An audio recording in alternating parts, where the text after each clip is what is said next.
Welcome हमारे YouTube channel think positive academy. आज हम अपना कोर्स स्टार्ट कर रहे हैं चैप्टर फर्स्ट का नाम है केमिकल रिएक्शन एंड इक्वेशन। क्या नाम है जी? Chemical reaction and equation.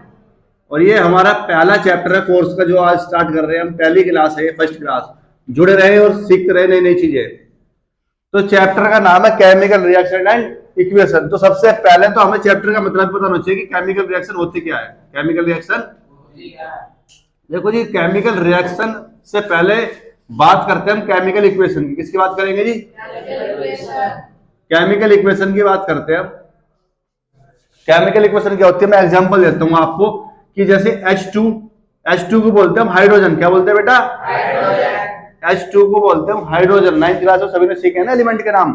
Plus O2 क्या बोलते हैं हम? ऑक्सीजन। क्या बोलते हैं जी? ऑक्सीजन। और ये बना रही है दोनों मिलके H2O। क्या बना रही है जी? H2O। अब मुझे पता है कि हाइड्रोजन लिखा हुआ है यहाँ पे, लेकिन हाइड्रोजन को मैंने H लिखा, तो यानी मैंने हाइड्रोजन क्या यूज करा? सिंबल। क्या यूज करा बेटा? सिंबल। बहुत प्यारा भाषा में समझना है आपको। यहाँ पे आपने एक फॉर्मूला बनाया, दोनों को मिला के H2O। क्या बनाया जी? H2O। जिसे हम वाटर का फॉर्मूला कहते हैं। किसका? कोई आपसे पूछे वाटर का फॉर्मूला क्या है तो क्या बताओगे आप? H2O बताओगे ना वाटर का फॉर्मूला। तो ये जो फॉर्मूला बना, सिंबल को जोड़ के बना, ठीक है जी। तो आपको डेफिनेशन बतानी है किसी को कि केमिकल इक्वेशन क्या होती है, तो आप क्या बताओगे कि रिप्रेजेंटेशन ऑफ दर्शाना, representation of reaction, help of, किसकी हेल्प से? Symbol and formula. Symbol and formula. देखो मैं आपको दोबारा समझा रहा हूं। आपने कोई चीज ली और बनाई, तो आपने सिंबल का यूज किया। एलिमेंट किसका यूज करा? और किसका यूज करा? फॉर्मूले का। और फिर आपने वो बना दी, दिस इज कॉल्ड केमिकल। तो केमिकल इक्वेशन क्या होती है? जब हम किसी भी चीज को सिंबल और फॉर्मूले के द्वारा रिप्रेजेंट करते हैं, उस प्रकार की रिएक्शन क्या बोलते हैं हम? लेकिन जब हम केमिकल रिएक्शन की बात करते हैं कि ये बना H2 प्लस O2, क्या बना जी?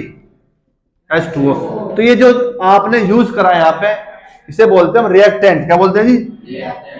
रिएक्टेंट का मतलब लाइक आप चाय बना रहे हो ना, तो चाय बनाने में दूध का यूज करते हो, चाय पत्ती। तो जो आप उस रिएक्शन को पूरा करने में लगा रहे हो, दैट इज कॉल्ड। और इधर वाले हिस्से को बोलते हैं प्रोडक्ट। जो चीज बन गई, अब आपने चाय बनाने के लिए बहुत सारी चीज यूज करी, सामग्री, उसके बाद चाय बन गई ना, प्रोडक्ट। लास्ट चीज क्या थी आपकी? चाय। ये थोड़ा चाय पत्ती दे दो मुझे, ये क्या चाय दे दो। तो प्रोडक्ट आपका क्या, जो चीज बन जाती है। तो रिएक्टेंट और प्रोडक्ट, जब रिएक्टेंट कन्वर्ट होता है किसमें? प्रोडक्ट में, उसे क्या बोलते हैं हम? Chemical reaction. तो सबसे पहले तो आपको इन दोनों का मतलब पता होना चाहिए, जब चैप्टर स्टार्ट करने का फायदा। ठीक है जी, आगे चलते हैं। केमिकल इक्वेशन को करने के लिए सबसे पहले हमें एलिमेंट के बारे में ज्ञान होना चाहिए। तो मैंने आपको एलिमेंट लिखवा चुका हूं कि पहले नंबर पर आता है हाइड्रोजन, जिसका सिंबल क्या होता है बेटा? और वैलेंसी क्या होती है?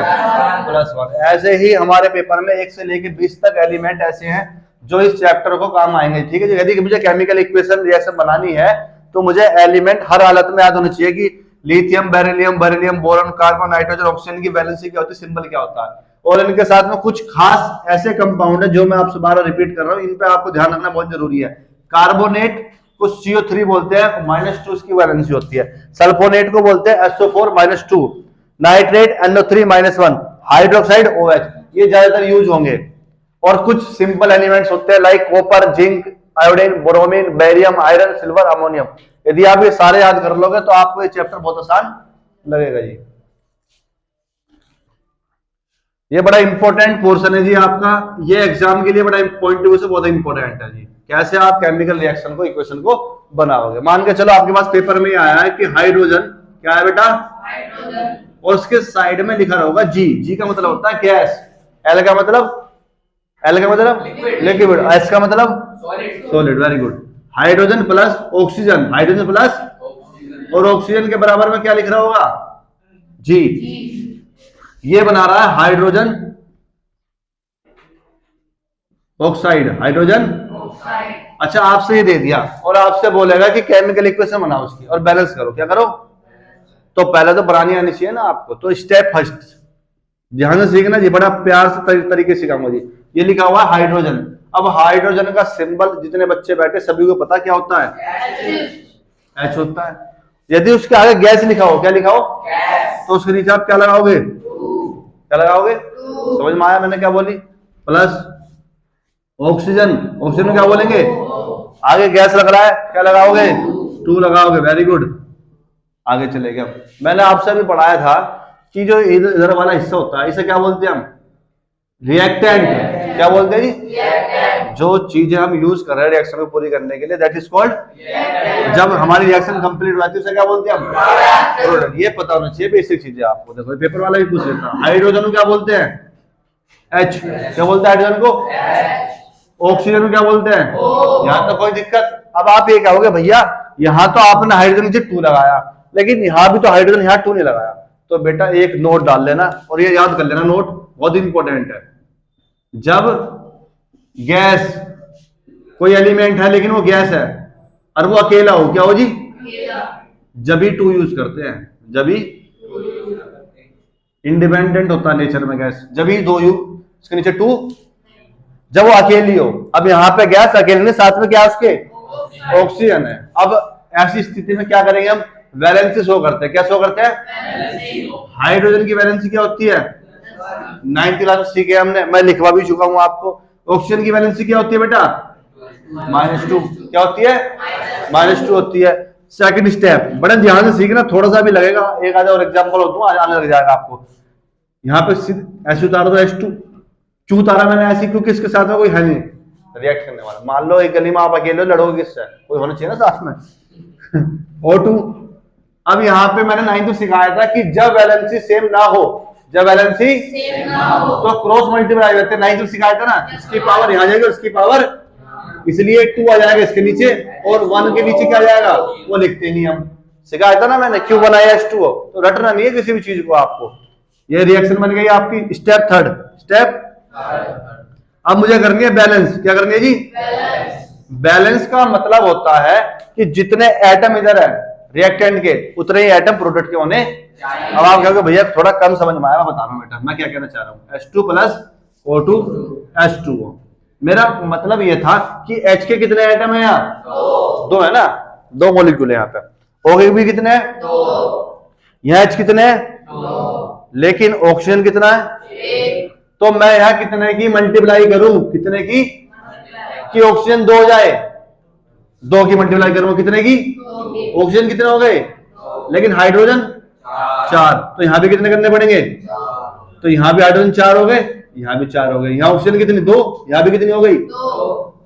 तो जब आप रिएक्टेंट के एटम और प्रोडक्ट के एटम को इक्वल दिखा दोगे उसे बोलते हैं बैलेंस केमिकल इक्वेशन। क्या बोलते हैं? Balance chemical. और उससे ऊपर तक देखें तो उसे बोलते हैं केमिकल इक्वेशन। क्या बोलते हैं? मैं भी आपको और एग्जांपल देता हूं, थोड़ा सा डाउट होगा आपको। बेटा ये दूसरा है एग्जांपल आपके पास, यहाँ पे जिंक कार्बोनेट लिखा हुआ। क्या लिखा हुआ है? बराबर में सॉलिड। ध्यान रखना जब आपके पास गैस हो तभी ये वाला फॉलो होगा, ठीक है जी। स्टेप फर्स्ट, स्टेप में कोशिश करना बोर्ड में करने की। जिंक, अब आपको याद होना चाहिए बेटा जिंक को क्या बोलते हैं? जिंक को बोलते हैं Zn। क्या बोलते हैं? और Zn की वैलेंसी क्या होती है? ये आपको याद होना चाहिए, 9th में पढ़ाया था मैंने, लिखवाया भी था। कार्बोनेट CO3 वैलेंसी क्या होती है? कोई दिक्कत नहीं यहाँ तक, वही चल रहा 9th क्लास वाला। आगे चलते हैं। जिंक को Zn बोलते हैं, पढ़ाया था। ऑक्सीजन को सब वही चल रहा 9th क्लास वाला, कोई दिक्कत नहीं यहाँ पे, यहाँ तक कोई दिक्कत। प्लस कार्बन डाइऑक्साइड गैस होती है, डाइट फॉर्मूला क्या होता है? कोई दिक्कत हो यहाँ तक का? सेकंड स्टेप फ्री के नंबर है जी, कोई दिक्कत वाली बात नहीं है। अब वैलेंसी सेम हो तो कैंसिल आउट हो जाते हैं। 9th क्लास सीखा था आपने, नहीं सीखा तो दोबारा सीखो। जब वैलेंसी सेम होती है +2 -2 +1 -1 आपस में क्या हो जाएगी? तो क्या बचेगा जी? Zn CO3 arrow. जब वैलेंसी सेम होती है तो कट प्लस CO2। कोई डाउट यहाँ तक का? अब थर्ड स्टेप जो होता है ना, बच्चे वहां घबराते हैं क्योंकि थर्ड स्टेप में क्या करना पड़ता है? बैलेंस करना पड़ता है। क्या करना पड़ता है जी? थर्ड स्टेप में बच्चे कांपते थोड़ा, क्योंकि वहां बैलेंसिंग का काम आया था सारा। तो बैलेंसिंग के लिए क्या करना है मैं आपको बताता हूं। बैलेंसिंग के लिए क्या करना है, आप एटम देखो जी, यहाँ पे Zn 1 है, यहाँ भी Zn कितना है? तो इसका मतलब ये तो क्लियर है जी मामला। यहाँ कार्बन कितना? 1 है। यहाँ कितना है? 1 है। यहाँ ऑक्सीजन कितनी है? 1 कहां से बेटा? कितनी ऑक्सीजन? यहाँ 1 ऑक्सीजन होगी और 2 ये हो गए 3।